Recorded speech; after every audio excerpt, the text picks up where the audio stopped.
I'm being joined by some of the most fanatic foodies on the internet. It is Sorted Food. Welcome to the show, guys. How are we all doing today?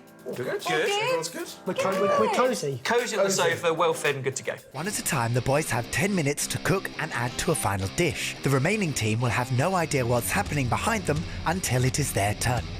OK, so zero waste. Technically, Sorted Food was born on a beer mat, right? Kind of.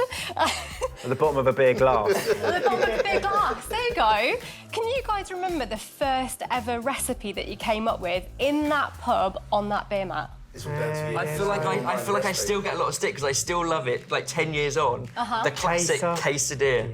Oh, nice. 2 tortillas, cheese and molten bits in between. Yeah. Simple, easy enough to scribble on a beer mat. Why was it the first one? It was just so easy. Even you could do it. You guys have been now on the internet with your videos for around about 10 years. So how have you seen the food community develop over that time? I think there's been a really big change in how people view food and they consume food online in a really big way. Like, food videos didn't really exist online when we started, and I'm not saying that we set out to change that media landscape around food, but maybe we did. It's going to be wrong and it's going to be terrible and I'm going to get the blame. I can hear you laughing.